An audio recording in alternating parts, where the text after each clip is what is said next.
tonight's school committee meeting started. So let's begin with the Pledge of Allegiance.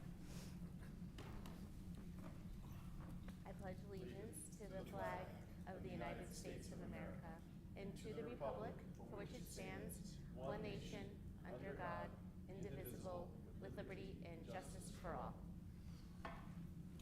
Right. Danvers Public Schools is a dynamic community of independent learners dedicated to respect, responsibility, creativity, and the pursuit of academic personal excellence. Tonight's meeting is being broadcast on Danvers Community Access Television. Is anyone else in the audience recording the proceedings? Nope. Okay, so we're going to call to order this evening's school committee meeting where we only have one agenda item. And it's the DPS budget workshop. So we'll turn it over to Dan. Great, thank you very much. And we're very excited to launch our budget presentation workshop tonight.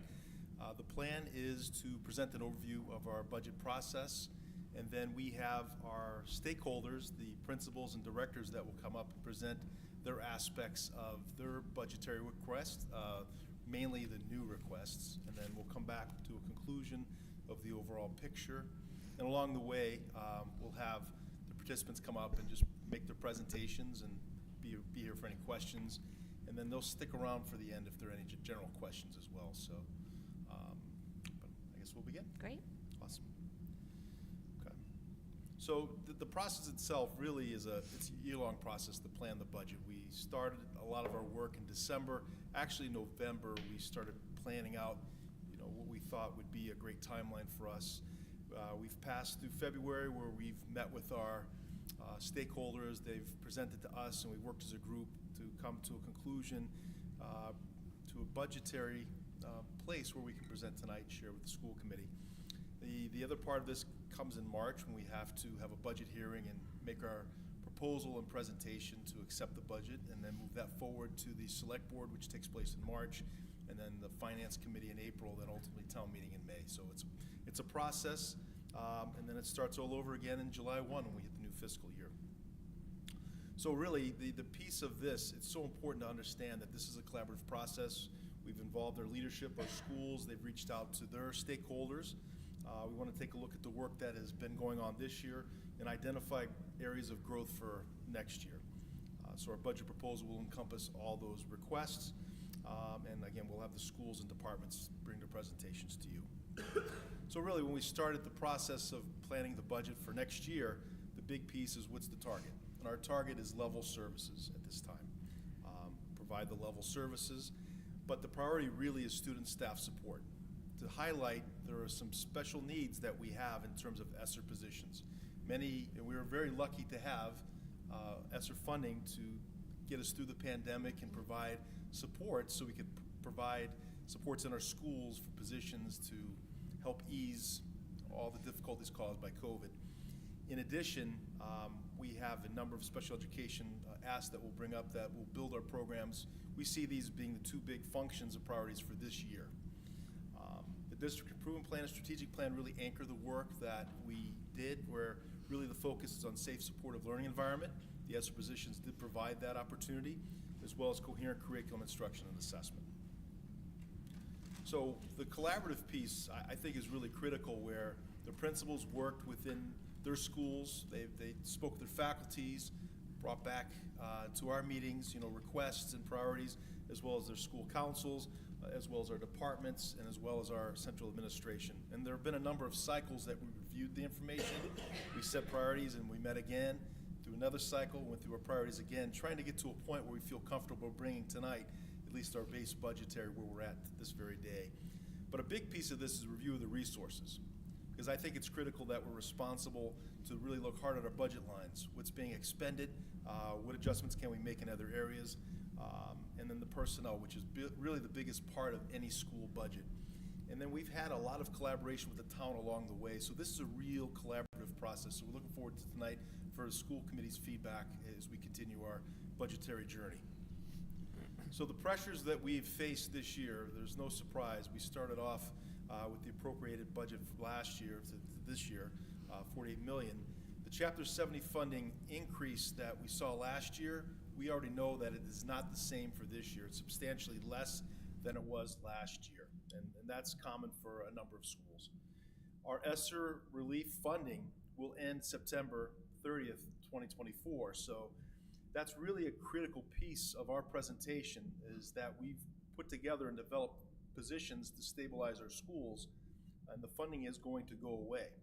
So they call that the ESSER cliff. So we really need to look hard at those salary positions that we want to carry over. I'll talk more about that. Out-of-district placements, which we know we've been talking about ways we could try to create programming that would limit out-of-district placements and keep our students in district. There's also another factor outside of our control. The North Shore Educational Collaborative, the NEC, has increased their tuition next year due to an HVAC project. So that was spread amongst the 20 members of that, so that's factored in. Transportation costs have continued to rise, and we've really taken a good hard look at our in-district and out-of-district needs. Our curricular needs, they're changing and evolving as we're moving toward a more focused curriculum. Contractual obligations, we know that we're now in negotiations with our 4 bargaining units, and then inflationary increases. So there's lots of pressures on this budget and budgetary process. So a big piece of this is really reviewing our resources and looking at our salaried positions. Our ESSER funding positions are really, really important to us, but we know that at the end of the day, there are 30 positions that we started out. We know we can't move 30 across. And we know that we haven't filled all those over time. They've changed, they've evolved. So it's really up to us to figure out which positions are most important to move forward, look at ways we can utilize collapsing positions to fill positions, to maximize resources, anything that can be budget neutral with reallocation of positions. We've gone through that, looked at the budget lines in terms of our contracted services. Can we apply some of that to the positions? So we've gone through that exercise many times. So I think it's important to really take a good hard look at those positions, and that's a bigger chunk of the budget. And then our non-salaried asks, seeing if we can defer costs to utilize our ESSER funding, particularly the one-time purchase in curriculum and technology, and looking with that to really bring down our overall ask. The transportation costs, though, are really ones that we've dug into and will continue to do so. Believe it or not, we've been able to acquire 1 van recently that's utilized for extracurricular transportation, and that will take a lot of pressure off of us to utilize for athletic teams, after schools, clubs, organizations. And we're expecting a 2nd van early this spring, which that's going to be a big relief for us. Sometimes we have to rent a bus for 5 students that might be going to a competition. So, and we're able to utilize the licensing to make that happen. The 2 7D vans that are on order, we're hoping they come soon because we can utilize that to work with our special education transportation. Obviously, we need 2 more drivers, but we'll work on that. But we really dug into our special education transportation, the line itself. And the in-district transportation line, we found that there are some cases that the transportation is no longer needed due to change in IEPs. And we're working on that piece too. So that's a substantial piece that through further review that will help us in terms of bringing down the costs of transportation. And then we'll continue to review our out-of-district transportation on, well, we think this is good news on the horizon. A number of districts are really facing a lot of stress with transportation and out-of-district placement. So through the NEC, we're looking to create a collaborative with transportation so that we can cost share with other districts. A grant has been applied for, and that grant is a planning grant for year 1 in terms of determining the district's needs with out-of-district placements, transportation, and looking for ways to maximize that. Year 2 would be a pilot where we can actually join the collaborative transportation group and cost share with hopefully a projected savings of 10%, which is a substantial number in the out-of-district placement transportation. And then just looking at the out-of-district placement costs in terms of the program building we've talked about earlier, you know, our autism and therapeutic and language-based programming and transportation. We've also looked at equity, particularly at the elementary level, and a big piece of that is class size. We're looking at the schools and looking at class sizes and how can we balance as best that we can, and really looking currently at our projected levels for next year and how we could make changes if possible, but really taking a good hard look at Smith capacity and looking at the flex zone review. And I know this is not a budgetary cost, but it is part of our exercise in what we do in terms of providing equity. and really looking hard at our kindergarten placement in the spring if we're able to switch the flex zones to try to get more students into Smith and having an effect that way. A special education program realignment is taking place where we're looking to really maximize our resources and consolidate our language-based, our autistic, and our therapeutic programming. Currently, we have programming in 3 schools. We want to add a 4th school, Great Oak, to house the language-based. We know that this is really going to be a 2-year rollout because of students that will be in 5th grade next year wanting to keep them in their school till they move on to the middle school. But we really feel this will maximize the work within our teams at those schools, and a big piece of this will be moving our pre-K to Riverside. Mary, you can take this slide, please. All right, so as part of our funding beyond the budget, we also have, we write for grants, and we have about $500,000 in grants, and a lot of those grants are working to focus on curriculum materials and professional development. So you see the Math Acceleration Grant, the ST Math, the Early Literacy Grant, and then we also have another grant that's for high-quality materials that our middle school English department's going through. So that's not money as much as it is professional development. We also have 4 grants that are focused at the high school level and around college and career readiness. So you see up there the Early College Grant. There's the Innovation Pathways that we're working on. And the 1-8 Discovery Program, where we go to visit schools that have strong innovation pathways, a number of them, to learn from them. We also have the MyCap development that helps with the students with their college and career planning. Beyond that, we have a supporting student social-emotional learning and behavioral and mental health, and that is a grant that's really focused at our middle school and working on programs there for students. We have the new IEP grant because the Department of Ed has put out a new IEP format as well as a process for doing that, so we've been engaged in that grant. We have the Homeless Family Support Grant, which we'll talk about in the next slide, and we also have a Chronic Absenteeism Prevention Grant. In terms of the Emergency Assistance Program, this is another part of the set of money that is outside our budgetary, the budget you're talking about tonight. So we are getting separate funding from the Department of Education to help us with our needs as we brought more students into our school district from that program. So our funding for FY24 is $1,000 per student for the kids that we started out with. So they've given us, for 50 students, $1,000, so we have $50,000 that we're working with. That is for like support beyond our school, what's happening in school, so that we're using that for after-school programs for the students. Then we get $104 a day per student for the number of days they're in our district. So that is the funding that we're getting to staff our schools to support those students. So if you look under the next bullet, it says expenditures. That's the $104 a day is where we're spending the money for these programs. So we added new staff. We had 3.8 teachers to the school district. We've had 1 Title I teacher, added 2 teacher aides, 1 instructional support teacher, and a social worker. As I said, we have an after-school program, and we've also are purchasing curriculum to support newcomer students. I think we're seeing more needs at the middle and high school that we need more support for students than we've had in the past. We have students that are, they call them SLIFE, which is that they've had limited schooling as they've come into us, so we've worked on that. Curriculum materials for that. We have Reach My Teach, which is a communications program that is like emails or text families, but you text in English and it translates to their native language. They text in their native language and it comes back to us. So it's been very effective to communicate. And then we are purchasing an elevation database that helps us track all the important information about our ELs in the school district. So next year we're waiting on guidance from the state to see what the funding will be. So the piece I think that is important is that we connect with our strategic plan in terms of the ask that we'll present to you tonight. Really connecting with the safe and supportive learning environment, the cohesive curriculum, engaged students, and just knowing that our strategic plan actually expired last June, and knowing this is the year we're doing a lot of research to present and begin that process of developing our strategic plan for the next 3 years. A big piece of that does connect with our district improvement plan.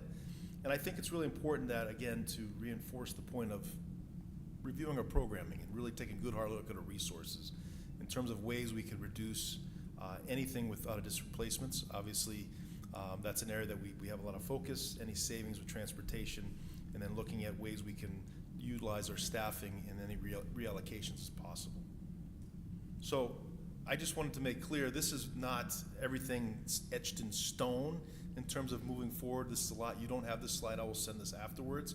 But we really thought long and hard as a group, because I know, there just seems to be so much that we need to do, but it's really important that we look at a plan over time. And really the focus this year is special education and ESSER, and really building ways to support and strengthen our schools with positions that already exist that we know are going to go away, such as social workers and all the behavior and instructional techs and aides that we've been able to bring about, monitors that really lend itself to stabilizing our school environments that are very, very important to us, as well as developing special education programming to keep our students in district. So that's a big focus for us in 24-25. Moving forward to the next 2 years, again, not etched in stone, but these are projections as we talked about as a team, knowing that we're going to need another math coach. And we talked a lot about adding a kindergarten class this coming year to Smith, but we feel the needs are so great with special education and ESSER and knowing that Smith will receive more students that have increased needs, their population is going to go up. So we want to give that a year to settle in, and then bring aboard the following year an additional kindergarten class, which would also require an aide. Bring another social worker to Highlands. They have a high population there. Looking forward to how can we integrate our high school and middle school and utilize a college and career director that would help map out those pathways that we really want to get started. And that transitional planning needs to begin at the middle school. Our SEL curriculum and the Carnegie renewal for licensure, we have that this year, but that's going to come aboard the following year. And we're going to need some capital improvements that we could talk more about through the presentation as well. And thinking 2 years out from now, really then adding a kindergarten class the following year, then we're going to add a grade 1, whereas enrollment increases there. And then looking at a director of fine and performing arts, which I think, again, builds that top to bottom piece that I've observed. We have very strong performing arts. And I think it's important that we're able to align vertically all those programs to keep building that, because that really is an important piece to our school communities. So that's just the snapshot there without really getting into too much detail, but we wanted to be transparent with the committee tonight, thinking, we have immediate needs, but we have looking ahead down the road where we're going to need to develop more programming. So I'll pause there to see if there's any general questions that you'd like to ask before we jump into the presentations. I do have just a couple, Madam Chair. In terms of the grants, I think you said we had 480,800, Mary, in grants. How much of those are entitlement versus competitive? Oh, those are all competitive grants. All so we don't- competitive, Yeah, none of okay. them are entitlement grants. Good. And the other question was on the emergency assistance program. I think you said in FY24 it was $1,000 per student and $104 per day. Do we know if that funding, and you may have said this and forgive me if I missed it, do we know if the funding for FY25 is going to stay that? No, we're waiting on the state, Waiting in on the it, budget okay. from the government. Thank you. Yeah. Can I add one thing on that? Which is Sure. important to note, is the important part of the funding, anything that's left over, we can roll into next year, which I think is an important piece as we're planning for next year. But we're working hard with DESE and our advocates with Sally in the House to see what we can do to have the support that we need. Good to know. Thank you. Yeah. Anyone else? All right, now we get to begin the fun part. Our first person presenting will be Mr. Jim Sullivan, our Director of Technology, and we'll go through his presentation. And what we'll do is he'll present and stop at the end for any questions that you may have. Mr. Sullivan, how are you? Good, how are you? Great. Good evening, everybody. Good evening. Jim Sullivan, Director of Technology. Excited to present to you the technology request for next year's budget, FY25. The purpose of the school technology department is to support the district and specifically teaching and learning, and I think the requests reflect that. Next slide. So there's 3 key pieces to the technology request this year, one of which being accounting for an increased license cost this year. We're also looking at refreshing devices at the high school, which includes the student Chromebooks, which are one-to-one, as well as the staff computers. And we're also have a request for the capital equipment improvements, which is actually not part of the school budget, but it's part of the capital request that the technology department does with the town of Danvers and the library department as a town meeting, a separate town meeting warrant. But I'll explain that to you today as well. So in terms of the license costs, a big part of it this year is accounting for some of the systems that we've put in place within the district and accounting for them in next year's budget. One of which being the Power School Enrollment Express, which is bringing our student registration online and moving out of the paper process and giving families the ability to start the process online and be able to apply to the district as a new student or a new family first electronically, and then they would come in to verify that. But it's going to be a much more streamlined process for both the family and for the district, because now the information is already online. We're verifying it as opposed to having to data entry and it also have a manual process. And then the other part of the Enrollment Express, we're hoping to also be able to bring the student updates, the annual updates in terms of emergency forms, things like that. Once we get the new student registration online, the goal will be that we can bring the returning student updated information process online as well, to try and streamline that as well. In addition, also with Power School, we've onboarded Naviance for the middle school. Naviance is already in use at the high school, but we've added the middle school component this year to allow the guidance department to work with students on different components that are designed for the middle school, such as working with students about self-discovery, strengths and interests, starting to develop what their career interests may be moving forward. And this is a great tool that aligns well with what the high school guidance department is doing, and that eventually builds into looking at career and college preparation moving forward. In addition, as part of the athletics upgrades this year, we're also bringing forward the ability to live stream our games.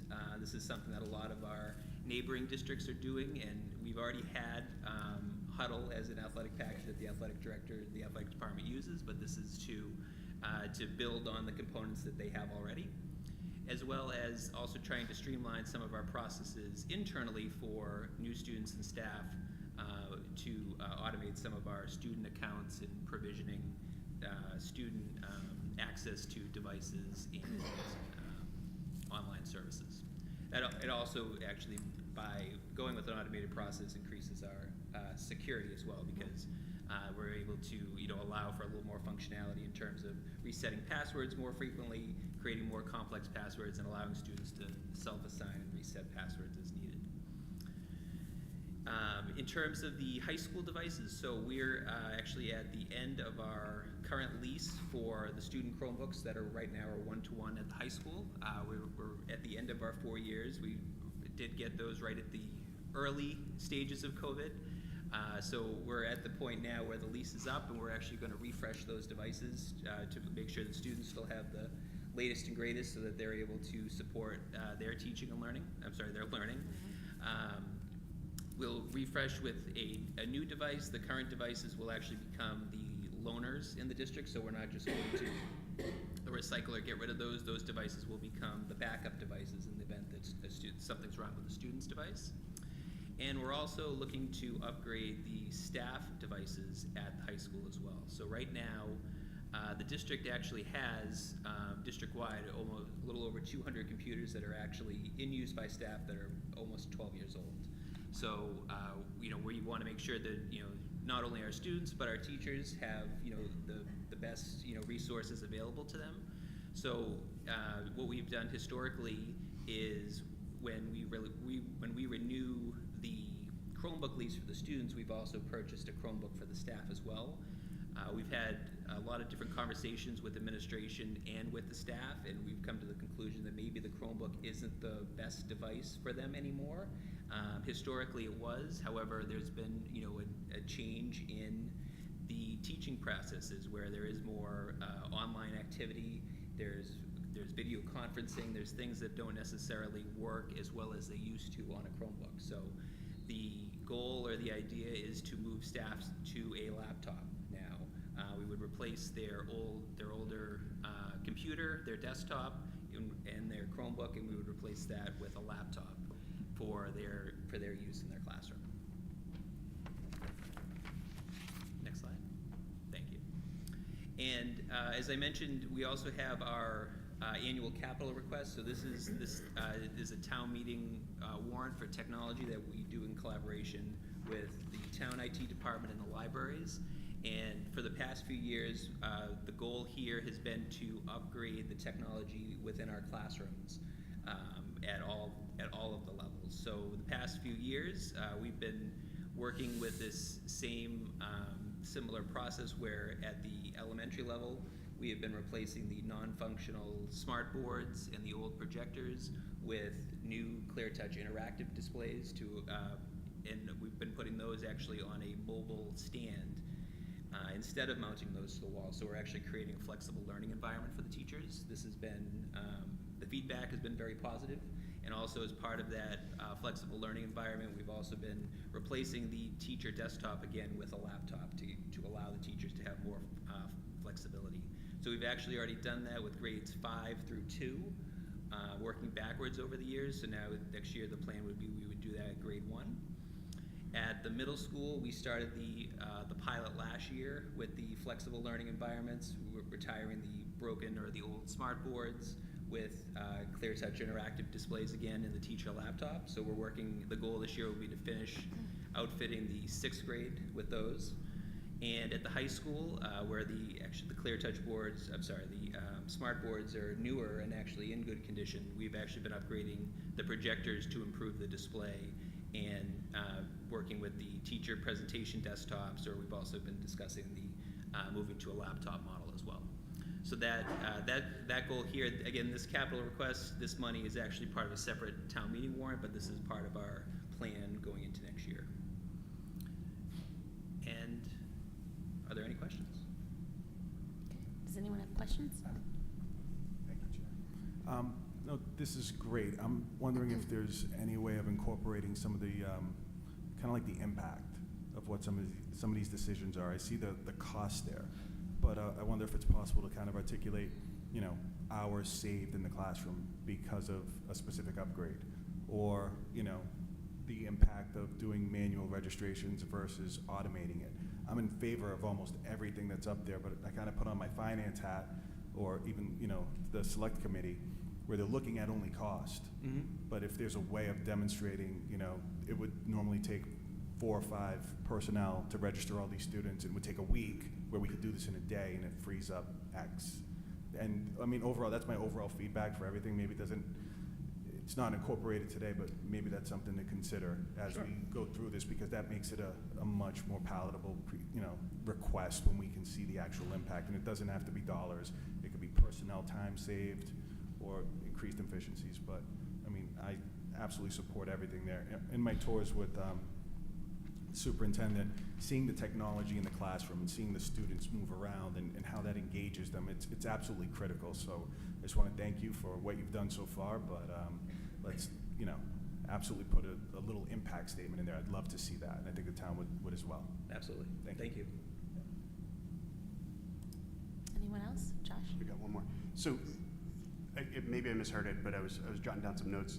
We're looking to upgrade the teachers' laptops right now, right? At the high school, yes. At the high school. Are they currently on Chromebooks now, or are they on laptops? Right now at the high school, the teachers have, the teacher desktop is, there's a teacher desktop on their desk, and they have a Chromebook as well.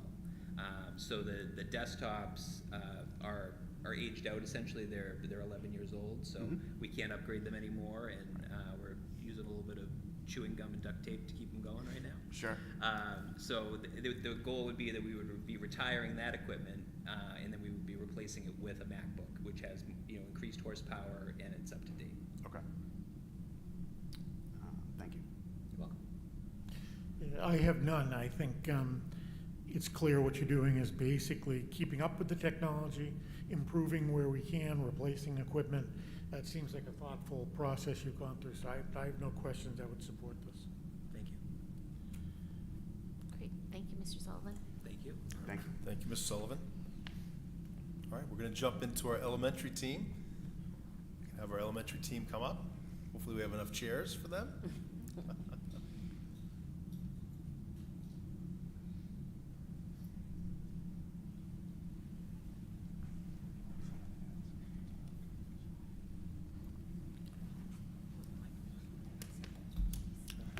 chairs. Yeah, it's perfect. Thanks. Whenever you're ready, I'm happy to move slides. All right, next slide. Hello, everyone. So as our enrollment at the elementary level continues to grow, our focus centers on the academic growth and social emotional. This year, teachers piloted some different ELA curriculums. A curriculum has been picked. And on top of that, we have started our multi-tiered systems of support, or MTSS, process in ELA and math. And we'd like to continue that moving forward as well. And everything is aligned to the current research, and a lot of legwork has been put into continuing that focus for next year. So the slides coming up will show you the increases that we're looking for to support the work that we've been doing. So the first two lines that you see really represent a need to increase the supply line in multiple places. It has not been done in a very long time. And as everyone knows, things like clay cost more now than they did 10 years ago. So in order to provide that same level of supply line, both at the school level for the per pupil supply line and for our art, music, and PE and libraries, we need to increase those supply lines. The final increase that you'll see at the elementary level is an increase of $1,500. That represents just an increase in the number of students, so we need more workbooks, and we will have a fourth grade class at Thorpe, so we need to buy one new card kit for our program. And to support our work and to meet the needs of all of our students, we're asking to roll over positions from ESSER into the budget, including 2 reading specialists that help us through our MTSS model, meet the needs of all of our students, as well as 1 social worker and 2 special education teachers to meet the social, emotional, and special education needs of our students. And it's important to note that all of these positions through our MTSS model help us reach all of our students, so the impact is pretty great. And these 5 positions are hugely impactful for all students, not just a certain population of students. Questions? If it's okay, I'll begin. You mentioned the 5 positions for ESSER that are currently being funded by ESSER. Are there others that are just you're not recommending to be carried over? But These are the positions that we need to continue to meet the needs next year Okay. for our students. are there other positions though that are currently being funded by ESSER that are not part of the recommendation? At this point, what we need is those. I think there's a multi-year plan, as the superintendent laid out, Okay. that in years 2 and 3 we would like to continue to add. But in terms of moving on to the next school year, these are the 5 positions that we're asking for to help support our student needs.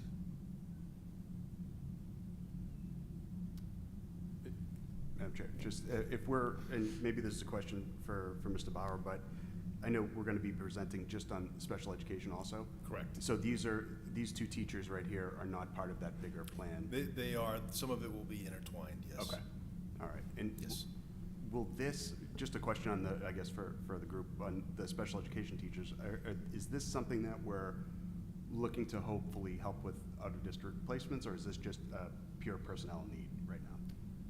So like the superintendent said, it is somewhat intertwined, but it also will help with caseload management based on growing population needs, as well as support our MTSS model. Our special education teachers, primarily serve special education students, but through the MTSS model do work with all of our students at times. Right, okay. So.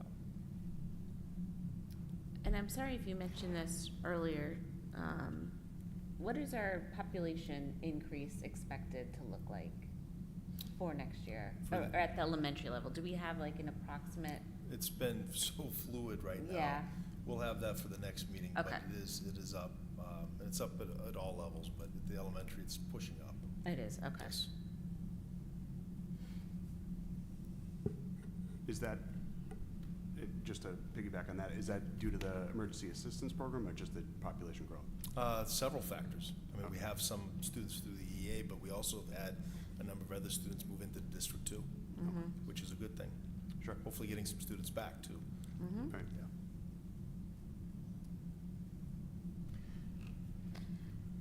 Yeah. Madam Yes. Chair. So do we have, currently at Thorpe, is there a full-time social worker on staff there? There is, so you would go from 1 to 2. Yes. And is that because of the changing population and? Change in population, but also looking at the needs of all of our students and having an additional social worker be able to meet the social emotional needs of all of our students district-wide, looking at some of the programmatic changes that we're looking at and will require additional support there too. Okay. Yeah, I mean, looking at the proposal, I think just over 22,000 is for non-salary requests, which isn't very much. And the salary requests are, to my mind, for a direct impact on student learning and students. So I have no issue with this. Thank you. Any other questions? 2 reading specialists, are those, where are those they're gonna be shared among the district? So with, we were lucky during, when we had ESSER, how we chose to use that money was to add 2 additional reading teachers.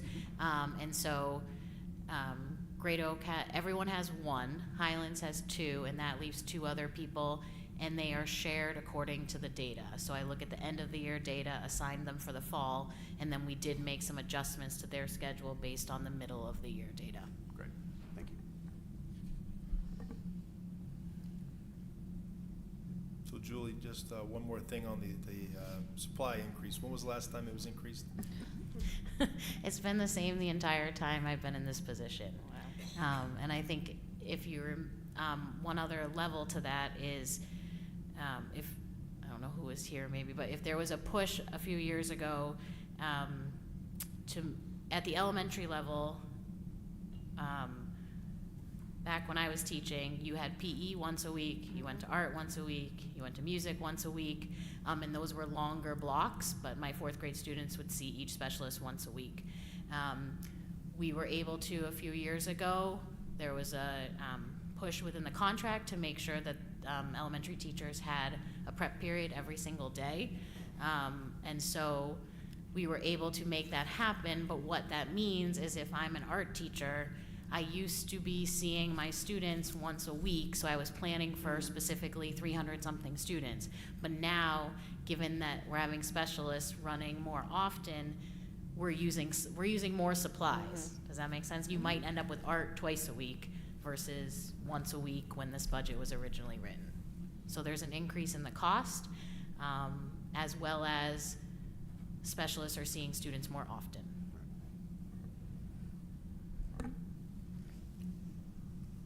Can I ask, why are you waiting for the math specialist, to add the math specialist for another, I think it was next year, right?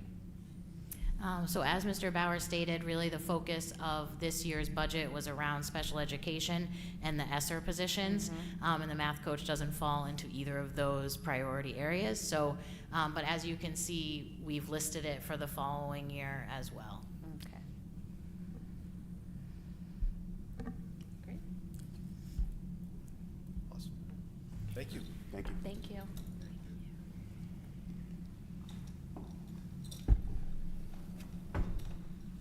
All right, if we could have our Holton Richmond team come up.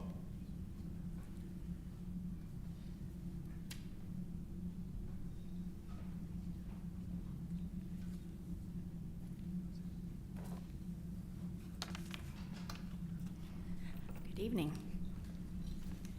Good evening, everyone.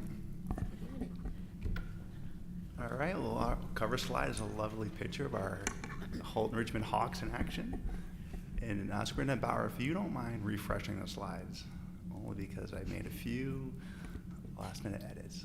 Of course you would ask me to do that, Mr. Capitola. Just throwing you a curveball. We'll talk later.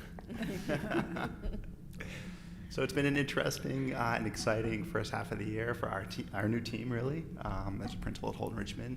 So our narrative is really about establishing the foundation this year. It's been a really foundational year of really resetting a lot of structures and systems and really focusing on a safe and supportive learning environment at Holton Richmond. So if you don't mind going to the next slide. So really, we've spent the first half of the year just really kind of regrounding ourselves on new systems and structures. A few highlights have been a strong start playbook we developed with our teacher leaders, monthly grade level Hawk Talks led by our assistant principals, and a really high leverage practice we implemented is a restorative discipline space in our school for students known as the Opportunity Room, where students are able to really reflect on their behaviors when they're disrupting the learning environment. So our priorities really for next year are centered around strengthening these foundational systems, supporting our special ed model, and addressing the growing social emotional needs of all students at the middle school level. So really you'll see in our budget, we're looking to move a few ESSER positions to our budget around the Opportunity Room and our hall monitor support to really kind of be out on the floor engaging with our students. So one of our other goals is really being the bridge of the district and helping families and students transition well to Holton Richmond and helping our students transition well to the high school, to Principal Federico. So just a few examples this year.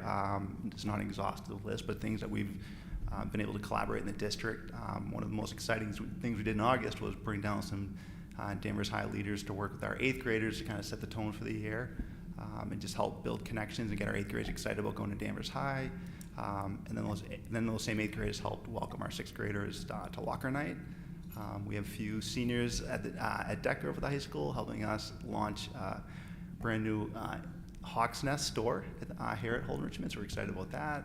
Our 8th grade course selection over here, right in this room, a few weeks ago was really exciting with Danvers High and Holton Richmond staff. And then we've really tried to move up our transitional activities for the 5th grade families to early March, and we're adding some action steps to help support that transition. And then you can see the projected numbers for next year. We think we'll have about 270 incoming Hawks, around 19.2 students per class. So we're really focused on helping our families come in and see Holton Richmond as a safe and supportive place for the next 3 years, and then helping them move on to Danvers High School.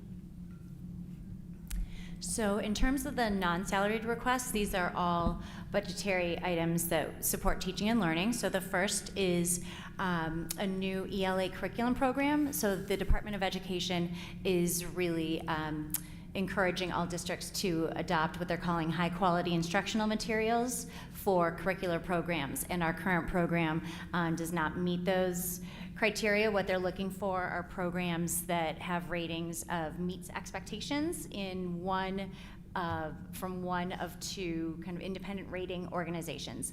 And our current program doesn't meet that, so we're in the process of vetting new programs. We've narrowed down to 3 that we will be continuing to review and then piloting this spring. So based on the quotes and the estimates we've gotten so far, we anticipate that with a $32,000 increase, we'll be able to adopt new curriculum for English language arts in grades 6 through 8.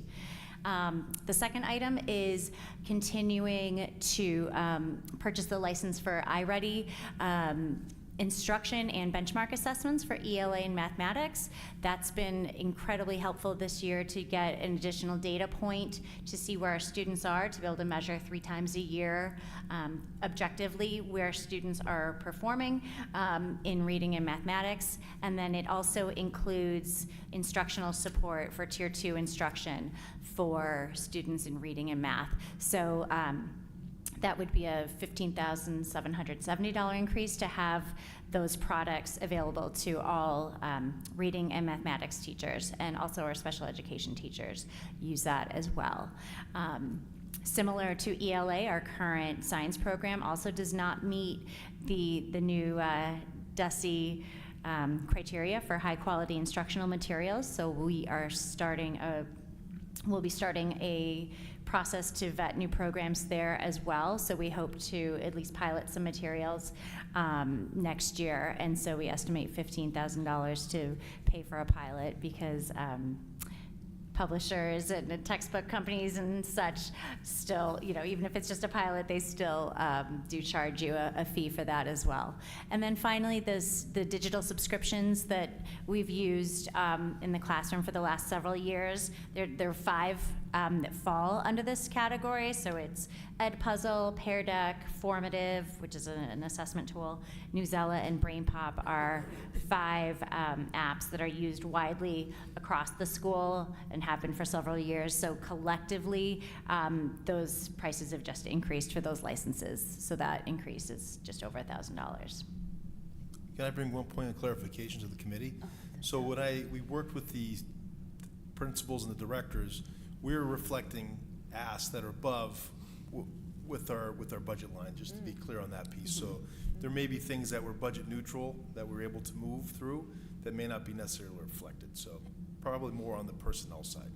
So I'm sorry for that. Sorry. No. And just lastly, these are the two positions that referenced in our narrative. These are our two positions on ESSER right now that we're looking to move over to our budget to really help support our Safe and Supportive School initiative.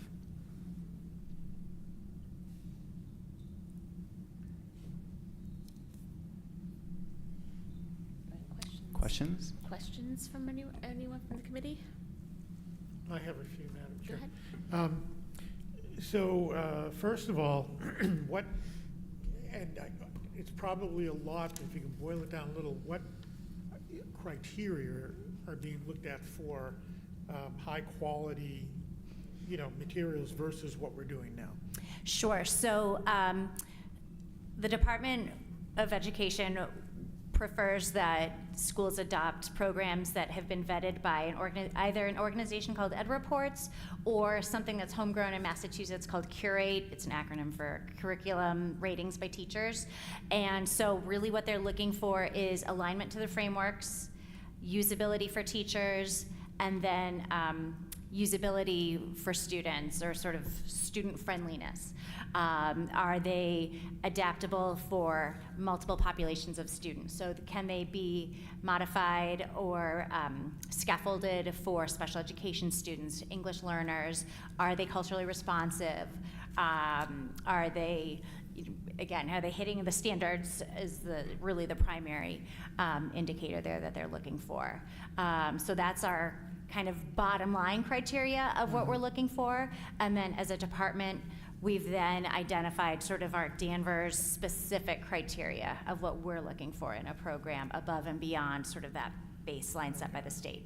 Does DESE provide suggested curriculums that they have vetted that sort of as a starting point for people to look at, or? They really don't. They really kind of provide you with a process and then say, okay, here are programs that have been vetted by either EdReports or Curate using, so we've gone through a very extensive training program. Several teachers and I have been part of a DESE high quality instructional materials network where we've really received a lot of training in sort of what high quality materials look like and how to go through a high quality process to select materials. So we've been kind of walking through that process, but they are I'm sure there are lots of reasons why, and perhaps laws why they can't sort of steer us towards certain programs, but what they can say is sort of, here are the criteria, now apply what you've kind of learned through this network to then make these decisions. I'm actually glad they're not steering toward a particular curriculum, because it seems to make the process cleaner, that they're not just trying to get every district to adopt the same curriculum, et cetera. So Right. I don't have a problem with that. Yeah, they really emphasize sort of determining what works best for your local context. Okay. And on the salaried requests, need for the math coach is obvious. I do think, and I anticipate that we'll get questions from perhaps Finance Committee or even the Selectmen in terms of the need and what the hall monitor does, and traditionally we get asked something about an opportunity room coordinator, so maybe we can talk about that a little bit tonight to tee it up for our discussions with Finance Committee. So what do those two positions do? Why are they valuable? Sure. So the opportunity room was just our phrase that we came up with. It's an in-school suspension space, so we keep students in school rather than suspend out of school. So we keep students engaged in their learning, but it's not just that. It's opportunities for students to really kind of understand how their actions impacted the school community, the learning environment. So the person that we hired has done a fantastic job this year around really working through the reflection piece, a recovery plan for when they go back to class. And so it looks really different throughout the day. It might be a student who just needs 20-minute break from class. And so it really runs the gamut of a student who has really violated our handbook in a way that they can't be in the classroom, but we don't want them home either. And so they might serve 2 days in the opportunity room, still connecting with their teachers and trusted adults. Sure. And we have other students who may need a period of kind of resetting. It's a location in the school that's kind of off the beaten path, so it's not, you know, they're not publicly Sure. in view of everyone. And it's really been a game changer for us in terms of traditionally a lot of those students would be the ones maybe in the main office waiting to speak to an administrator.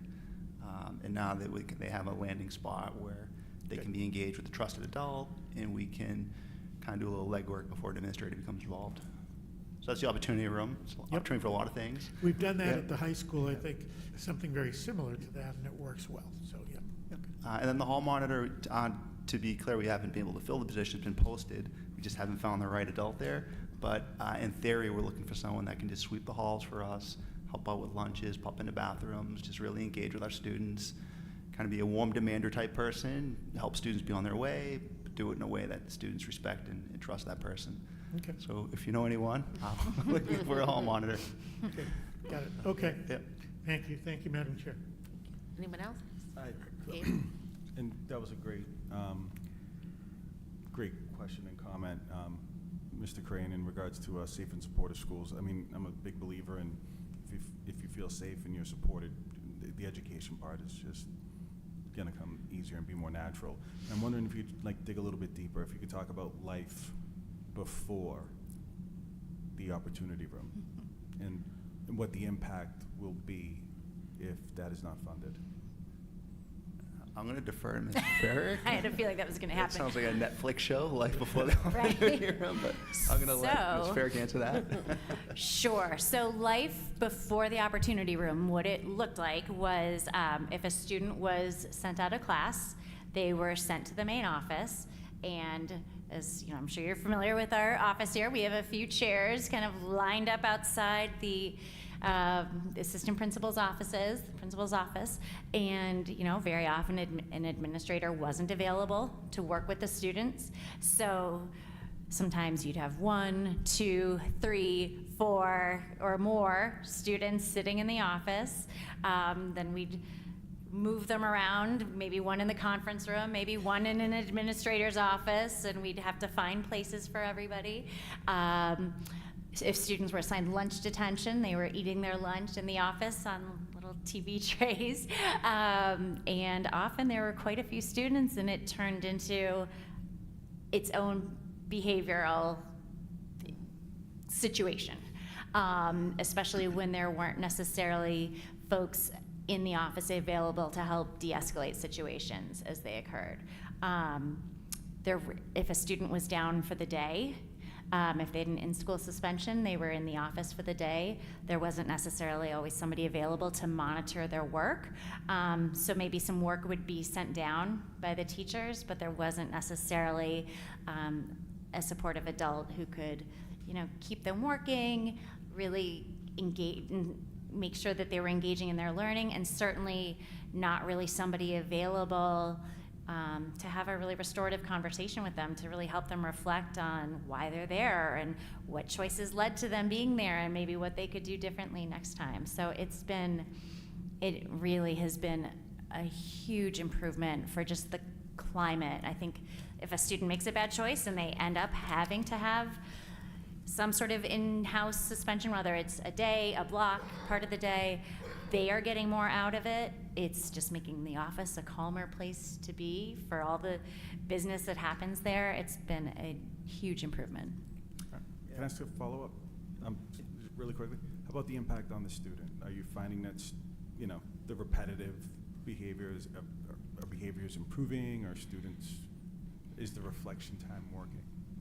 I think so. We've got some good data about who's going there. I'd say we've had, you know, a handful of students that are one and dones. Yeah. You know, they've, cause it's not necessarily a warm and cozy place either, so they go and they kind of check in. The person who oversees it has access to every Google Classroom of the teachers in the building, so there's no loopholes either.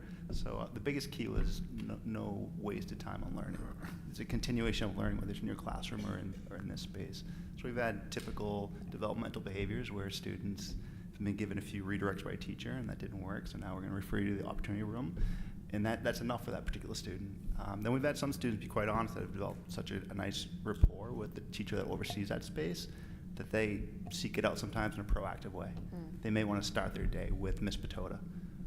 And so I think it's really it's been a nice, safe place to be held accountable, but also to have a trusted person kind of that's not an administrator, that's not a counselor, that they can just connect with.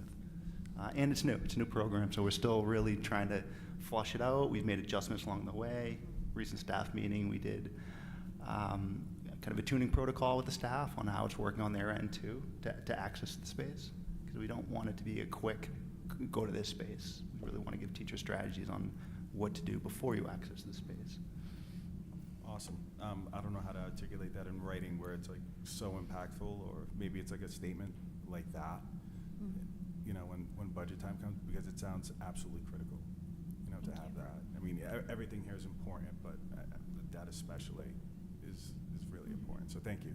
Or even just to highlight the one and dones. Yeah, Like, I think exactly. that would be great to say, you know, we're not trying to create this great, nice place for every students to come hang out. Like, it's not a great place to be, and then they don't want to come back. That's great. Okay. Yeah, thank you. Josh, did you Madam Chair, have a Mr. Bauer, can you go back one slide?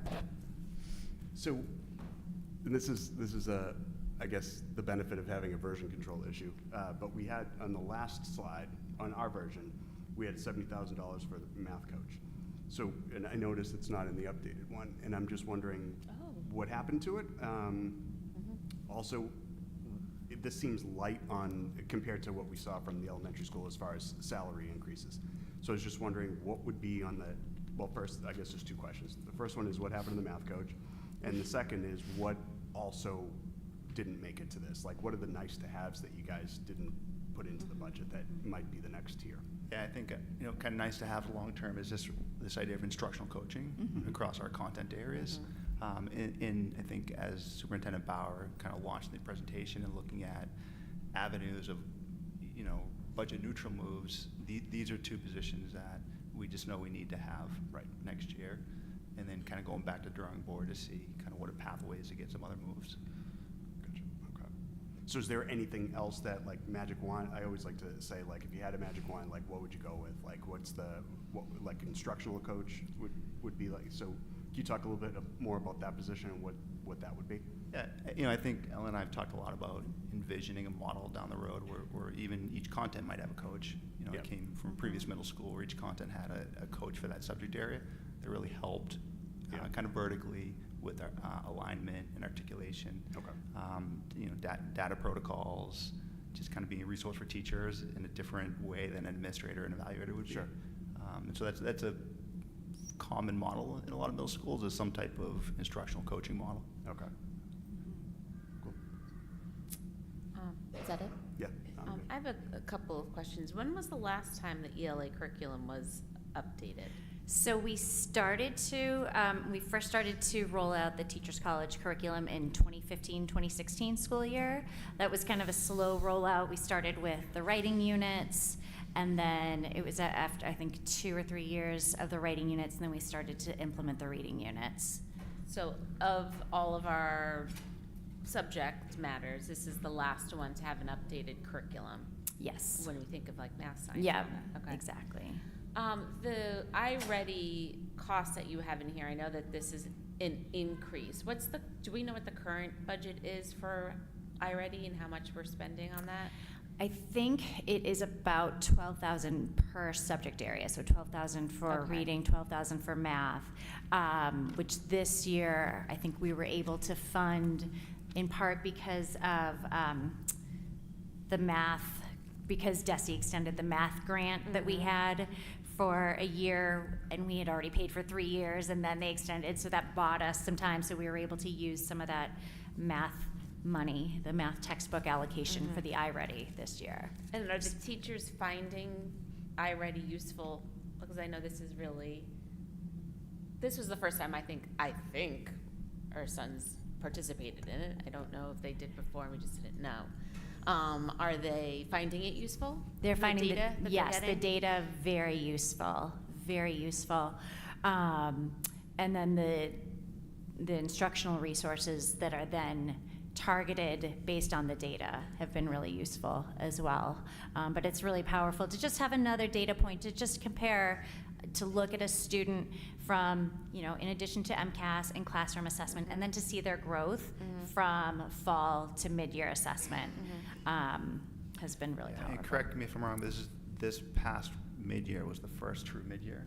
Yes, so we administered the assessment last spring just to really start to get our heads around what it was about, not to really have too much, data. We wouldn't have growth data, and most schools, that's their end of year sort of culmination. For us, it was really just to get our heads around the assessment. So then we did the fall benchmark and then mid-year. So we haven't even been through a full year cycle with it yet. And I think something we realized is that on the student side of it, they weren't really clear on what it was about. Yeah. And so we were very intentional in the mid-year, just checking with all students about, there's an opportunity to show what you know.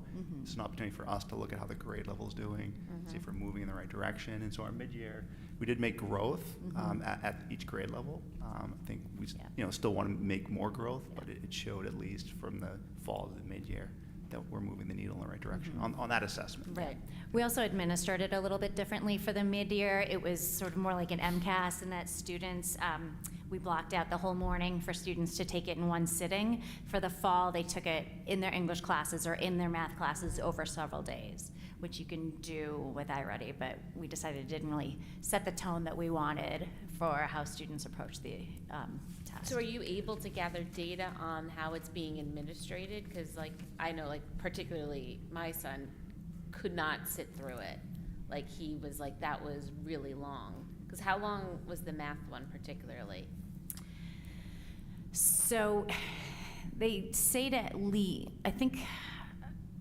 they say at least 90 minutes. So I think we allocated 3 blocks for it. Yeah. Yeah. Which some I'm just kids took curious, more right? than, some students, just like with MCAS, some students will test until the very end of the day, Yeah. whereas some are Right. finished really quickly.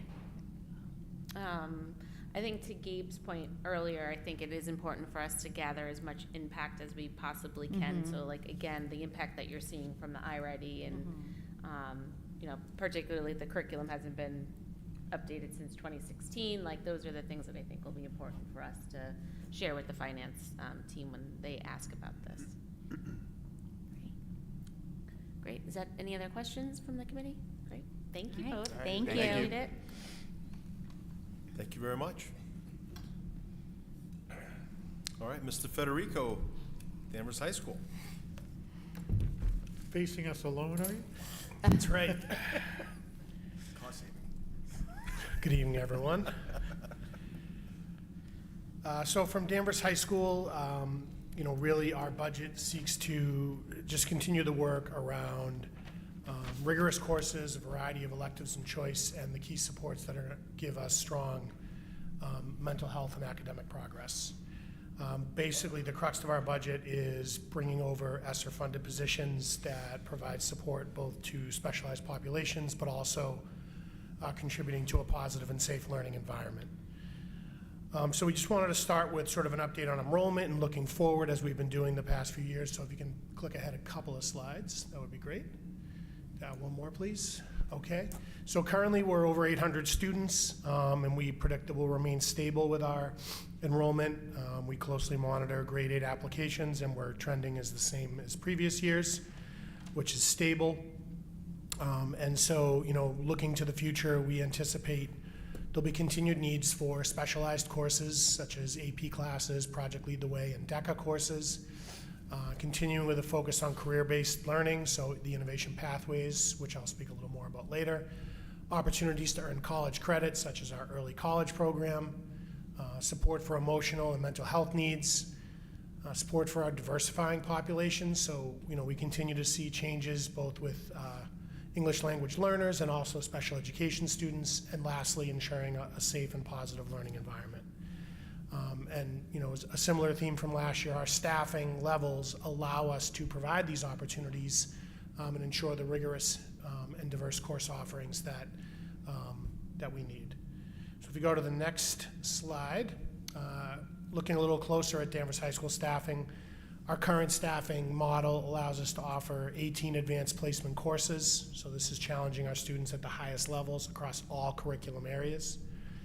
We have currently 2 innovation pathways. So these are sort of thematic pathways that kids can choose where they choose courses that have focuses in the biomedical sciences or in the manufacturing areas, and they also include cutting edge programs like Project Lead the Way. So those are really highly engaging STEM classes. So again, students that really want to excel in these areas have these options in front of them.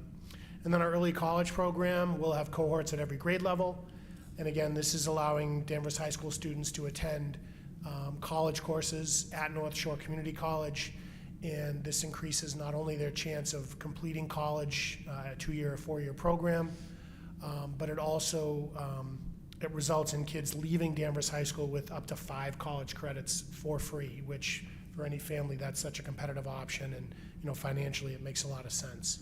And then our staffing, what it does, it supports this program by having Danvers High School teachers that make sure that whatever the kids miss, they're able to get that taken care of, because the college schedule and the high school schedule don't align. So lastly, in terms of our current staffing, we're able to have really 3 unique avenues for kids that maybe need something a little differently. So our drive program, this is for students who struggle with sort of the daily routines and expectations of school and often require a different approach, whether it's work training, credit recovery, or maybe a unique schedule different than many of their peers. Our TLC program, which is a really flexible learning environment, so these are students who need a smaller therapeutic home. They might be coming off a hospitalization, they might be struggling with school anxiety, and so this is staffed by a consistent and supportive person along with content teachers. So throughout the day there are English teachers, math teachers, science, all the different kinds of teachers that are in there in addition to the TLC staff teacher. And so it's really a supportive environment for kids. Both, some kids are there all day, some kids maybe need it for a block, and so it's flexible as well. And I can't speak to how valuable having that type of program is. And then lastly is credit recovery.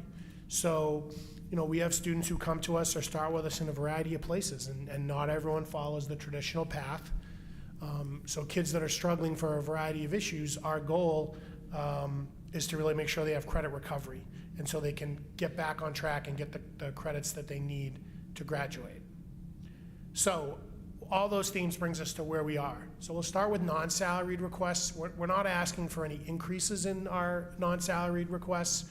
Basically, what we do at Danvers High School is we have our investment in the budget, and so each year we look at what curriculum area needs the money this year. And so, some things we're looking at is our math program, expanding Carnegie geometry. So we've really unified around that program, and so we're looking to beef that up with geometry. Some of our new history courses, we have two different courses now around teaching history for visual learners and project-based history. So we need to add some additional supports and materials for that course. Our applied arts, so our shops, our labs, they're always in need of equipment. Our language lab needed some updated materials, and then just continuing to add authentic source materials and reading materials as we go. There's just always a need for sort of upgraded curriculum. So we don't have any major curriculum adoptions on schedule for next year, but just sort of looking at our money and making sure that we're taking that investment and applying it to where the current needs are. So that's the non-salaried side. And then if we go over next slide to the salaried requests. So, as we stated earlier, the main goal for us this year is to bring over key ESSER funded positions. So really what we did when the ESSER money came in, we took a step back and said we need to kind of support some key areas. So we created what we call an instructional technician. So these are people that are licensed teachers, so they're highly qualified, and they focus on key areas. So one is our TLC program. So that one consistent adult that's in there all day, that's our TLC instructional technician. So that person, again, is sort of the backbone of the program. She's there all day. She's the person that forms really the key relationships with kids and creates that welcoming environment for the variety of needs that go in there. So we want to bring that off of ESSER into the operating budget. The second one is our behavioral support technician. So similar to the middle school, this is our in-house suspension program. So again, I think as Principal Colantoni noted, it starts with keeping kids in the building. So when kids make poor decisions or they're struggling to meet our expectations, this is a space where they can go. They're really, the room is set up like a classroom. So there are entrance and exit routines. There are things you need to do when you go in there. And then there's the trusted adult who makes sure that the kids are completing their work and also processing, helping them sort of think about, okay, how did I get here and what can I do differently, and doing some planning with those students. This is our first year having this program. So in the past, we've used other programs. We have the PASS program, which we will take out of the budget, which is an outside, it's an alternative to school suspension program, but we prefer to have them in-house with our people more connected to the building. So that'll help fund this, but this is, again, a key part in terms of a safe building. It's also a place where, I think similar to the middle school, where some kids will seek to access this environment in certain situations, and we help them do that. So for example, community block, sometimes there are kids where that isn't the right climate for them, but we've been able to create a community block with our behavior support technician. Has a little different feel, and some kids really like that. So again, really just helping kids be focused and make good decisions. And then if you go to the next slide, we took our hall monitor position, which we've had now for a couple years, which was really just your traditional role of like checking doors, checking bathrooms, and we sort of upped it to a person that does all those safety functions. So they're checking doors, walking around, moving kids back to class, checking in bathrooms, but also has the background and sort of the rapport with kids to triage things in the moment. So really strong de-escalation skills. Maybe a student is frustrated in a class and walks out. Our hall monitor, our instructional technician, can really respond and work with kids in the moment. And the best way I would describe this person is they're sort of the eyes and the ears for the administration. Can sort of triage something right away or call in reinforcements if they're needed. So this is a person that really just does a wonderful job and is invaluable and really has a pulse of the building. And so can't speak enough to that role. And so those are our ESSER positions that we're hoping to move over from the ESSER funding into the operating budget. And then I think if we I talked through some of these, as we went. So there's one other position up there, the one-on-one student support aide. So that's an IEP position that supports a specific student. And then we added one last position, the behavior tech. This is another special education position that really works with kids on the spectrum. These are kids that profile, they're included in all classes, but they just need an extra person to sort of help them manage social situations. When they're feeling frustrated, can sort of reinforce routines. Here's how we deal when you're feeling upset. Keeps kids engaged. So that's another position that is ESSER funded but directly supports IEPs. And I would add that position is sort of the first step in a long-term vision of establishing a full ASD program at the high school. So that's sort of a down-the-road position that the population isn't quite with us yet, but they're on their way. So this was like a good first step, and then we would hopefully add a teacher to build a true program in the coming years. So those are all ESSER funded and all positions that we're seeking to bring over into the operating budget. And to just preempt, I don't have any other ESSER funded positions that we're not asking to come over. So that's what we have, and we feel strongly that it just helps maintain and help our school grow. Any questions from the committee? Yeah, ahead, go for it. No, please. Just a quick question on that. Is in looking at the salary position, it looks like they're more geared towards behavioral issues. Is that the biggest, or maybe that's just my what I'm seeing, but is that the biggest gap that you have right now? No, I would say that what we have here is a range of positions to support the range of student needs that we find in high school. So, in-house, our behavioral technician that runs the in-house suspension program That, I wouldn't say that we're seeing any spike or any more referrals than we've traditionally had, but we took a step back and said, what's better for kids? Is being home better, or is being in school engaged with an adult and having access to your learning better? And I think most families would actually, agree to one of the biggest things we hear when we work with parents around your student needs to be out of the building, is sort of how do they balance that? And so this is like a nice step. There are still times when that action is needed and appropriate, but I think it's just a better and more effective way to do it. The hall monitor, again, isn't something that's new. I'd say there's always a need in a building, both the size of a high school and just the age that it is, where having those extra set of eyes and ears is just key. And then the TLC position I wouldn't define as like behavior. It's more again around like mental health needs. So that's kind of got a different feel to it. Mm-hmm. And then the tech position, the behavior tech, we use the word behavior, but I would think of behavior in terms of not poor choice behavior, but rather behavior that maybe isn't always in line with what you'd expect in a classroom. So how you react to a point of frustration. So these are kiddos that maybe need some coaching and some support in what's a more typical and a more effective way to react. So, behavior, sometimes our natural inclination is to think bad behavior, Sure. but really all actions are behavior, and it's sort of figuring out what's the right kind, what's the way that behavior can best fit with the environment around them. Great, thank you.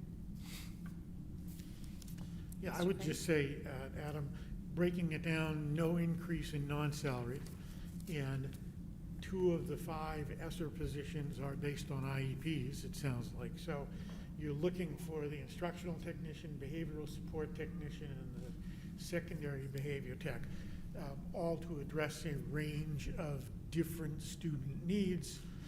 I love the idea of trying to keep students in the school versus, a suspension at home.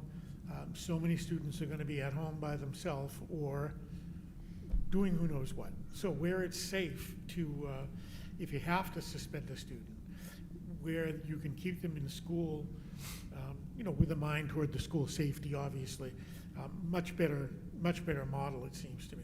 And I think like the other levels in the district, you're looking at, special education and individual student needs, either behavioral or mental health. So hard to argue with what you're presenting here. Really, these 3 positions seem very key to what you're doing. And and I think obviously the theme tonight has been impact, and I would say that even specialized positions, what they do is they stabilize the environment for everybody, Yeah. right? So if we have different options for kids who are struggling with the general ed environment or a typical classroom environment, by providing them what they need, we're also providing all the other learners with what they need too. And I think that's probably the biggest challenge for anybody in education right now, is sort of having everybody in front of us and figuring out how do we make it work for all of you. So I think having the options, it's felt by everybody, To me, whether this it's makes kids perfect or adults. Yeah. Thank you, Madam Chair. I so much don't have a question, but a comment. I just kind of want to echo what you shared.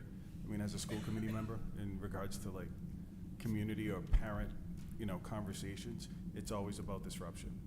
I mean, academic things come up, but it's about the stability of the school and the impact on their child and why do they have to experience that. So kind of just want to echo and kind of reinforce what you said. That's why the supportive, safe schools and the behavioral techs and things like that, I think are absolutely critical. So thank you. Thank you. Great, thank you. Okay, great, thank you. And also to provide clarity to the committee, I will show at the end the cost of the ESSER positions to move forward, as well as the cost of the special education improvement programming. They're 2 separate costs, so you can see those levers as we move on. And I'll do student services, so. Anyway, just to reiterate, our philosophy is to truly look inward with our resources to ensure we're providing the appropriate staffing and resources for our students and programs, and also look at innovative and creative ways to meet the needs of our students if we exhaust those in-house resources, right? And advocate for additional positions or funding to enhance our current structure. And currently, through our research, and I'll go through this, but we found the 3 strands of our out-of-district placements that are at a higher rate, that we believe we have existing programming, that if we enhance that programming, the ultimate goal is to reduce out-of-district placements, but more importantly, provide programming where students will stay, families will stay, and eventually grow those programs. Now this might look, and this is a new slide, I apologize for this piece, but this is a similar slide to what we have seen over the presentations. And I will share the complete deck with opportunities for feedback with you, so you have the information. But we looked at the three strands, the autism strand, therapeutic strand, and language-based strand. Really the focus this year is we want to really look at the autism and therapeutic strands because we feel we have a larger population there and we have programming in place. And we feel that when it comes to providing, if we can add to these programs, we have the resources and facilities to do that. The language-based programming is coming and developing, and we feel that we have a ways to go on that, so we'd rather put more of the investment this year into autism and therapeutic. So the BCBA, right, it's an essential position under the autism, and you'll see actually we're asking for 2, which we've actually brought aboard with ESSER positions. When I came in, we had 2 for the district, which I believe is woefully under-resourced. Now we're up to 4. The 2 others we added are under ESSER positions, but they're critical. The need at the elementary to provide additional support in the autism strand, but also at the secondary level. Also looking to add the special education teacher at the elementary level, as we talked about earlier, to provide more of the services that could be pushed into classes.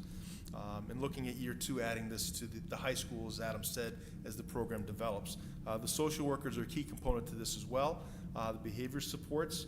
A transition specialist we talked about earlier, but we feel we can wait to another year or 2 to provide that at the high school, which would allow opportunities for off-campus work and employment opportunities with our students as they plan to transition out of high school. The therapeutic strand, again, is more of the BCBA and continue with the behavior techs, the social workers, the Falcon Edge, which is really the alternative high school. We feel we could move that a year away because we feel that we'd rather focus in where we have to beef up these programs, but knowing down the road that would be a valuable program, and I think we need a little bit more research to really bring this out. And we feel that we could keep kids in district and bring kids back. In the language-based, we feel that we could, through some reallocation of resources, be able to develop a small program next year to enhance and a 0.5 SLP, but down the road adding to that because we feel we can build that program and hopefully keep more students in with that. There's a smaller cohort. So the estimated amount for the new positions we would be requesting is $570,812. And I have a breakdown on the next page as well. Another slide that you did not see, just to kind of give you an idea of what we're looking at, the BCBAs in year 1, the social worker, elementary, the special education teachers at elementary, adding that SLP and special educator, possibly through reallocation. And also something new that we're looking at possibly too, if we could develop and build in through contracted services, so it really could be a budget neutral opportunity, develop a programming that can assist students that have hearing impaired and hearing needs. And that could be an ongoing piece because we do have a contract. Again, I'm going to be careful not to put the cart before the horse, but there's certainly some opportunity there that could develop programming that can really, I think, provide for our students, but have some returns down the road. Capital improvements we're going to need for the Riverside, primarily at the pre-K level, as we're looking to reallocate and organize the programs, and knowing that we'll need more bathrooms at Riverside, because we would go from, I believe, 4 classrooms to 7, and currently they have 3 bathrooms, and really, ideally, not by code, you need 1 per classroom, but ideally, the more the better, right, for our littles. So we're working with DPW and possibly some ESSER funding if we can utilize that, and Pam's done research with the state to see what we can do on that. Obviously, we're running into competitive bidding and such, so we're working on that. As well as updating the courtyard at the Riverside, which there's a nice courtyard there, and that really is a nice environment for our littles, the pre-K. But ideally, possibly using some ESSER sources for that as well, because that's one time. Pam has checked with the state on that one, and we're working with the DPW actively on both of these right down the road, because we'd like to be able to launch this into the fall. I know that time is ticking with contracts and such, but we feel that we can do that. The enlarged parking area is another part we need to add a little bit more room at Riverside. It's kind of tight, and working with Principal Fitzgerald on that piece. We'll see where that goes. Now, year two, the 25-26, is looking to really add more to the ASD at the high school level. In the language-based programming, build that up at the middle and elementary, increase the SLP, speech-language pathologist, which is important. Team chairs is on there we're thinking long-term in terms of the overall structure of our special education leadership model, which that team chairs is something that we've talked about globally, where the building level and the elementaries would have the person not only to run the IEP meetings, but to really act as an administrator in that in terms of accommodations and the work that is necessary. And also looking at a pre-K coordinator, because currently we've done an audit on that. We have somebody that actually runs that program, but that is an area that I'll talk about potential growth in the pre-K, the programming, the audit reported back, and see if there's any carryovers next year to Riverside we can't complete for capital. And then down the road, adding a language base at the high school, and then certainly looking at, and honestly, it's a constant cycle of review with our special education in-district programming. So even though we have a plan for next year, if we can move forward with the positions, this is going to be ongoing as it develops. And as we see, what is our success criteria? Are we meeting this because we know we're asking for a lot of resources, and we're really looking at ways that not only will we build the programs, but let's see how things are going, because we may need to make tweaks and adjustments on that. And looking again at the team chair model, if that's something that would fit within our realm. I think that would free up our elementary principals greatly, because they're running around and doing a lot in our buildings. And I think that would provide another layer of leadership in the buildings as well as the high school and the middle school. So I don't want to put the cart before the horse on that. We have more information on the leadership at special education coming. So that's it in a nutshell. I don't know if you have any specific questions with student services that I can answer for you. Again, not so much services, but I think today's the theme, right? Impact. I guess one of the biggest questions, it's not a question, of course it's an assumption that we're working towards it, but I mean, not only the impact on the school environment, but in regards to a community and a committee that's going to decide on a budget, the question's going to be, what's the impact on like MCAS scores? Mm-hmm. What's the impact of, how our students are testing, how the town is performing, and some of the improvement metrics? And I don't know if there's any way to quantify that in this type of request, but I think something like that is very public, that's the kind of scrutiny I think we can expect. And I don't think I saw any mention, although all of this will contribute towards a safer school environment, more, specialists, but the outcome. Yes. 2 to 3 years, this supports our goals for, the curriculum and our goal to be a top-notch, school. I appreciate that very much, because I do think that, and Adam pointed that out in his piece too, where we have so many different needs, right? And being able to address those needs allow them to maximize the teachers with what they're doing as well. I think the big piece that frankly needs to be addressed, because if we do not contain our out-of-district placements, and obviously there's some things out of our control, right? We can't control, as things evolve, people move in and things change for students, but if we don't put something in place to control that part, then it really changes the outcome and projection of our budget, because we know that we need more to improve and help overall programming, right? As you said, not only just for the regulation and building the safe and secure model, but also projecting out what does that look like? What might that look like with MCAS and other measures of growth, right? How would that look on our iReadies and things like that? I don't know if I can quantify that now, but I know if something's not done coming up and seeing the increase of costs, we'll be having a different discussion next year, because we'll constantly be trying to find ways to bring this down. If we can't work on this now, I think it's going to be very challenging for us overall, because as you can see, like, yes, being able to look at math coaches, which I think are important. And that's why we're working hard with the team, and I think they did a great job realizing, like, we know we want to get there, but we really got to get the base settled. And I do really appreciate that piece where the impact is two-pronged, right? I think if we don't address the growing need and growing costs, then I think we're going to be in a tough situation next year, even tougher. But also the piece where there is an outcome, creating a more inclusive school, providing more supports so students, I think, can foster and grow. I think that's the piece that's really, really important. So adding those special educators to allow, you know, some programming to be pushed in and provide supports where needed, to allow them time to plan and co-plan and co-teach. We haven't even gotten there with the middle school with some realignment with some special ed to create a more team model, to dig deeper into that. So I do really appreciate that feedback, and we'll add that to more enhanced. And just one more, I don't know if we have any like 5-year projections of if we don't do this, what our costs would look like. You know, I mean, we're asking for this investment now, but what would it cost the town 5 years from now if we don't make these investments this year? Okay. Thank you. Thank you. Madam Chair, just to jump on top of what Gabe just said, I think that's a really good point, though, and maybe a couple years down the road, we'll be able to have some sort of outcomes on that.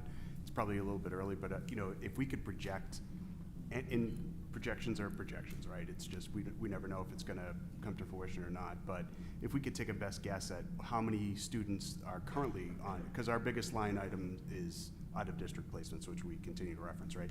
But if we can say, I think we can get 5 students to keep them in-house, you know, this would cost X amount of dollars and save the, you know, save the district this amount of dollars. I mean, it'd be huge. Well, I think that's a huge point because, you know, as that evolves, Yeah. right, looking what that would free up. We know an average out-of-district cost, you know, depending on the strand, you're talking easily $100,000. Right. If you add in the transportation of approximately $20,000, that's per student, right? So if you multiply that out and look at, you know, what we're asking for the positions, I don't, you know, clearly if you look at 5, you know, if you're able to keep 5 from going out, and I'm going to be honest with you that we did add some ESSER positions, and you know that, this year for those critical areas to ensure we didn't lose further students. And those are some big decisions that we made, knowing that we had to take care of that because we would be having a different discussion today if we didn't mitigate some items that were happening throughout the year. So I appreciate that piece. So anything we can project out, because again, it's another layer, right? Yeah. So if we're able to bring down those costs, it's not immediate, but if we could bring that down over time, could that then resources be reallocated in a different direction for other needs? 100%. Right. Just one other, it's more of a question, but based on that, I, you know, just anecdotally talked to different parents that have different experiences with their students on IEPs, right? So is there anything specific in that budget that you could point to that would help with that? Or is there 1 or 2 positions that would help with that type of a thing to improve the overall experience? Yeah, and I think it depends on where you're at and what level too. You know, I think our high needs in terms of our, you know, ILCs and learning centers at the elementary, those are some very intense areas where providing those additional supports, I think, will make a huge difference, right? I do believe that piece, and I think the consolidation, bringing them together, will go a long way as well. I also think too, you know, if we look down the road and being able to reorganize special education structure, the leadership piece, where that goes, and again, I don't have that tonight, but that will come, looking where that may go to streamline to provide more of an immediate voice at that school level. So, you know, I think, you know, our people are working really hard, and there's no question about that. But, you know, I know when you have parents, they have varying needs too as their students, and really need to do what we can, you know, to provide the services for them. And I know our staff's working hard. So these positions overall, I think, have that impact because the needs, I think, are so great that they need to be taken care of, if that makes sense. Yeah, it does. Thank you. You're welcome. I think that we're keeping a commitment that we made when we talked with the selectman and town manager, when we had that, basically that budget committee that met over the summer. And even going back to last year, a recognition that the out-of-district placements can and are becoming to some extent a budget buster, if you want to call it that. And the town has been very supportive of us the last couple of years in meeting those increased needs. But I think the commitment we've made is to try and provide good quality programming to keep students in the district where possible. And that's not only a win from the budget standpoint, that's a win from the student standpoint, from the family standpoint. Yes, 100%. There's a social positive to being able to have students stay in their town, stay in their schools, stay with the students that they know, the people in their neighborhood, the people in the town. So besides the financial piece, there's a lot of good that comes out of trying to do what we're doing. And, the town, I think, told us, hey, we're willing to make an investment in this. And I love the fact that you've broken this down into a multi-year plan so that we can build the programs correctly over time, service more students over time. There's a lot to like about this, and I think it keeps with the commitment that we made to the town that if you invest in us and in this idea, we're going to do our best to make it happen in a quality way and ultimately save costs in the long term. So as long as we do it right so that we serve students correctly, this is going to be a win on multiple levels for everybody. Thank you for saying that too. And just to give you context in terms of the earlier presentation that we brought to the town, the initial programming that we looked at, to run everything that we wanted to was approximately $1.2 million. But we feel at this point, just to be responsible and knowing that we have so many ESSER positions, we had to make those decisions over prioritizing and where we're moving things. So it's not going to lessen what we want for a whole plan, but we thought if we break it up and look at our immediate needs, it just made sense. So we reduced that greatly to get what we need now in terms of we have people already in place. So some of those ESSER positions, it's hard to separate the two in a lot of ways because some have that specific need for special education that we put in, but also some, as you saw with the others, have already been built in. So it's just that juggling act, but knowing that I think it's being responsible, knowing like, what do we need now? I mean, yes, we'd love to have everything now, but we know we have to be responsible in doing that too. And I appreciate the work from our team because we've been going round and round, not in a bad way, but in a very positive way to get to this point where we feel comfortable sharing with the school committee tonight, and this feedback is hugely helpful. Yeah, I think we all agree that this process was helpful to hear from everyone, so thank you for beginning that with us. And it helped, I think, for us to see what your yearly goals look like. I don't know if we necessarily looked at it from a budget point of view. We always had our strategic goals, but it was helpful to see how you had your budget goals as well. I'm happy to continue. There's a section, kind of the wrap up, like what are the dollars and cents and percentage increase if you want to see that piece, because I'd love your feedback on that too. So call that conclusion. Yeah. So if you look at just our our proposed increases, so we have the non-salary lines, which are the out-of-district tuitions that are above and beyond what we came into this year, our transportation, supplies, materials, contracts. If you look at our programming requests for special education, if you look at the ESSER positions, and then we have contractual obligations too of scale and step. That's around $5.6 million for just those asks alone. Now we have other pieces that counter this in terms of resources that we have, but I think it's important to note that that is quite a bit. And if you look at the non-salary requests, right, it's a big percentage. Again, and out of district is required, and again, we have the moral obligation and the legal obligation, so I don't want that to be a question. But it's like, how can we? I want to say it, be more efficient with our, finances and such. And when you take a look at the offsets, right? When you look at circuit breaker funding, so we have the money that comes back to us that we're looking to put in a pretty big amount this year to help offset those costs. Deferrals to ESSER, so the funding that we'll have, the one-time purchases in areas of curriculum, technology, and supplies, so that helps bring down the ask too, right? And we're lucky to have that. We're looking to pre-K tuition, and we haven't finalized where that is. We have ballpark approximations, but our audit has shown that we provide a quality product, and our costs are less than some of the surrounding areas. So we feel if we increase to a point where we're competitive, not just being competitive, that is resources we can help there too. Transportation is a big area that we know we're spending a lot. We have to, and I'm talking more of the in-district transportation for students with needs, and we found that we need increased oversight in those areas and look for areas that, if the services aren't required, then we need to move on, because then that frees up more resources. So we did that exercise. We have more work to do there. Also, we're projecting a little bit less of a rate of an increase for transportation. Again, that could vary. Last year, I believe it was 13%, Pam? Yeah, think anywhere between 10 and 18% is what they saw, so yeah, 13% on average. So we're coming in at a little bit lower, but we're going more at the CPI. I'm not an economist, but that is the market there for that. So, but also in this piece, the staffing. So when there's overages or retirements and we look to hire, you know, there is a difference that can be applied to bring it down. And we've collapsed some unfilled positions through ESSER as well. So although it started off at 30, it's not 30 we're bringing forward, because that amount is a lot less than that piece, which I think is important. I'll show you on the next slide here just to get a feel for when you break down a school budget. You know, 83% is on personnel and salaries, and that's not unusual for any public school. It's primarily your biggest resource are your people, for sure.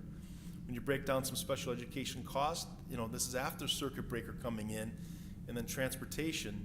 You look at really a lot of our costs are mostly in those areas, with a very small amount for curricular materials, supplies, and equipment. These percentages are really similar to the last couple of years that you've seen. So nothing big in here. This is a new slide. This will be in your new packet as well. But I think it's important for us to understand, you know, when you're looking at resources and maximizing, every penny counts. So I wanted to break this down too a little bit in terms of the ESSER moving over, the technicians, the specialists, the intervention coach at the middle school, the hall monitor, opportunity room, special education coordinator. One has to be moved over too to get that funding. We didn't have that, so we need that. So we're looking at $384,761 on the ESSER positions. If you look at the special education program development of the BCA, social worker, the teachers, the SLP, behavior technicians, that's that $570,000. So when you couple those two together, it's a significant increase, but these are needed positions to stabilize and keep our schools strong. And then we've collapsed and reallocated a lot of positions. So we've collapsed some unfilled ESSER positions to maximize with social workers and special educators at the elementary. We're ongoing that right now. So I think it's important that you see that this is a big investment here, but a necessary investment.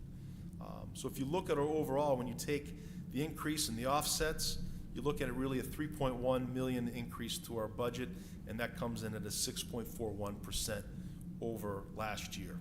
And just to give you some relevance where we're at compared to last year was 4.79, so it's a significant increase. But I think when you listen to the presentations and you dive into what we're looking at, this is needed. And in my mind, in our mind, it's a correction in a lot of ways to get us going to a point, because we know it's a tough budget year, and the budget years are going to be tough. But this is necessary at this time so we can stabilize and be prepared for budget situations that might be tough or tougher down the road. So, you know, I feel comfortable presenting this bottom line to the school committee, and obviously we'll have decisions to make when we come back for the hearing and such. And again, this has been a collaborative effort. We've done a lot of work internally. We've been working with the town, and this isn't where we came in at. A lot of work has gotten us down to this point where we know that we're about as far as we can go. And I know it's an increase over last year, but I can tell you that it's much needed in order for us to grow.